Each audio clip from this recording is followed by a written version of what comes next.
Good morning mga kalapatids, welcome back. So ngayong araw nga ay mag-aabang tayo ng mga ibon. Bali nagluto ako kahapon mga kalapatids ng 4 na ibon. Dalawa sa north at dalawa sa south. Distance po natin ng south mga kalapatids ay nasa 130 kilometers air distance, Piplap Pan Race. Tsaka sa north naman mga kalapatids ay nasa 113 kilometers, Calbayog Samar. So sana makauwi yung mga ibon natin mga kalapatids.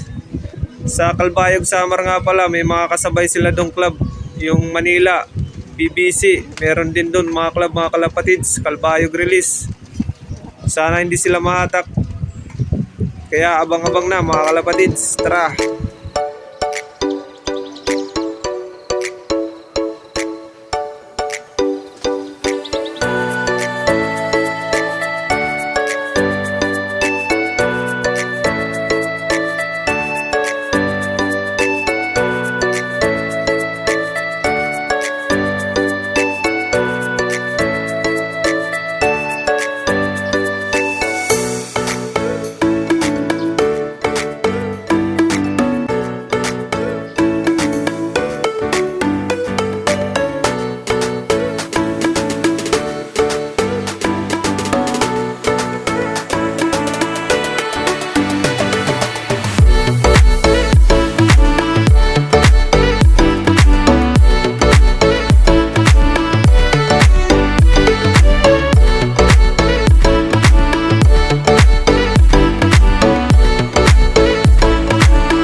Pagkalipas so mga kalapatids ng 13 minutes na pag-aabang, dumating din yung unang ibon natin galing sa north.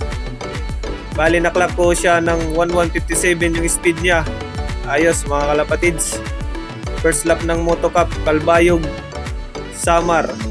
So mabuti na lang hindi nahatak yung ibon natin papuntang Manila. Nakauwi pa.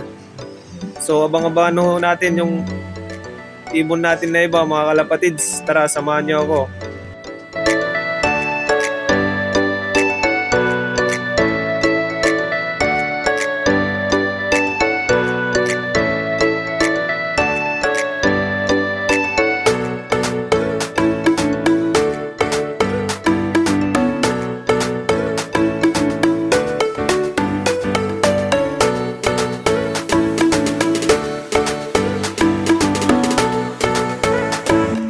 Pagkalipas mga kalapatids ng 11 minuto, dumating na din ang ikalawang ibon natin galing sa north. Salamat din mga kalapatids, 2 out of 2 tayo sa north. Bali mga 1,000 pa yung speed nito mga kalapatids. Papasukin ko muna yung ibon na to.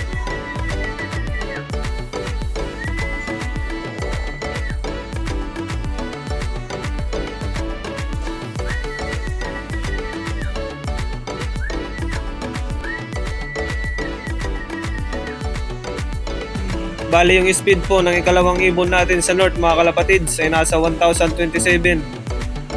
Buti na lang at nakauwi pa, hindi nahatak papuntang Maynila.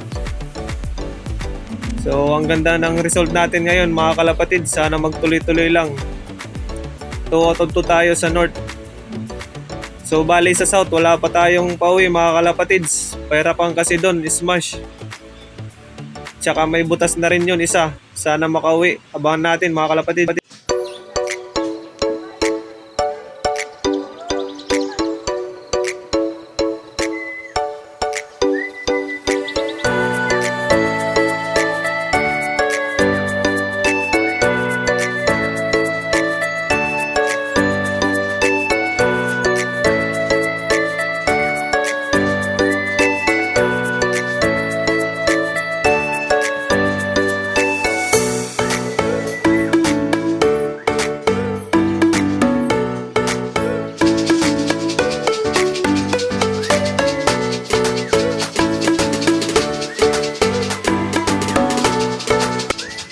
At pagkalipas mga kalapatids ng 34 minutes nating pag-aabang, dumating na din ang unang ibon natin galing sa south. Medyo nahirapan to mga kalapatids kasi smash nung panahon doon. Pero okay pa rin, at least nakauwi ito. Klaklak muna natin mga kalapatids. Bali naklak natin ang unang ibon natin galing sa south mga kalapatids ng 751 ang speed. Okay na to kasi pahirapan yung doon, pauwian. Galing ng ibon na to mga kalapatids. Yung problema lang kasi nag-cut off siya nung fourth lap. Pero magiging placer naman to ngayon kasi marami din yung cut off ng south mga kalapatids. Okay na rin to. Baka certificate lang. May pang final lap na tayo mga kalapatids. Pagbalik ko nga sa loop ko mga kalapatids, nandito na yung isang ibon natin galing ng south. Bali cut off siya. Pinakain ko na lang sila mga kalapatids at hindi ko na rin siya kinalak. So bawi na lang tayo sa final race mga kalapatids. So hanggang dito na lang. Salamat sa panonood. God bless.